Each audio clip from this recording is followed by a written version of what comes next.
And luckily for us, we have a completely mutated Indominus Rex. Now, what is this creature? What's it all about? Well, it was only recently revealed through a couple people and a official source as well. Now, what is this creature in general? Well, I've mutated this guy to the maximum I possibly could to my understanding of the game and what I've unlocked in research. This right here is where I actually made it. Now, to incubate it, it was around $11 million to make this Indom. You can see the genome right here that I've actually gone and modified. I gave this guy the arid pattern. Yeah, that.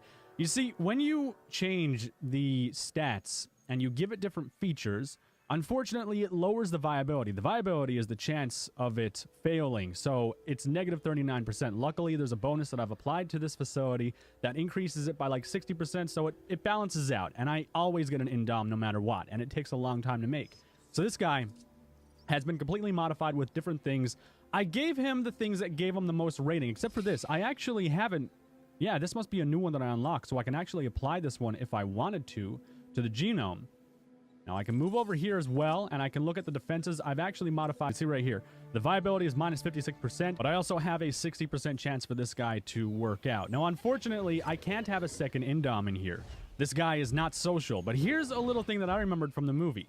The Indom and the Velociraptors, as they call them in Jurassic World, Jurassic Park, which I believe these look like Utahraptors personally, they actually get along to a degree. You see, the Indom doesn't actually attack them, which was kind of cool and a unique characteristic within the game. I didn't expect them to really have any special bonds or anything cool like in the Jurassic World movie.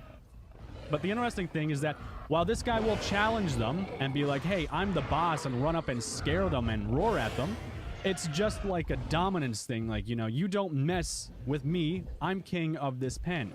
Which, I had to actually create some really strong walls for this fortification, because otherwise, I don't think this guy would stay in.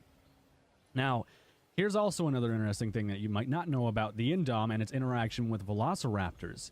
It won't attack them while they're conscious, but if you knock them out, this guy will actually eat them.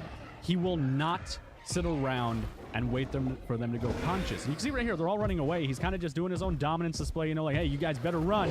Every now and again, one will actually pipe up and be like, hey, you're not the king of me. You get lost, and then it'll quickly realize, because it's smart, that it'll get eaten in one bite. So that's a bonus, I guess. But overall, it's a very, very strong creature. It's also the greatest attraction you can have in your park. Even better than the Tyrannosaurus Rex I currently have positioned down here. This guy right here. And this Rex, by the way, would be no match. If I let this out and I bring it into the Indom pen, it won't stand a chance, because this guy is not modified. This guy just doesn't have the genes or the bone density increases or the defense increases to take on an Indom. I'm pretty sure my Indom would destroy this guy. I think what I'm going to do is, unfortunately for Rexy, I do believe its time has come, and I'm going to knock out Rexy, because I'm going to replace this Tyrannosaurus Rex anyways with a better Rex that has better mutations and is better all around with its genes. I'm going to put it in here to the Indominus pen. What's going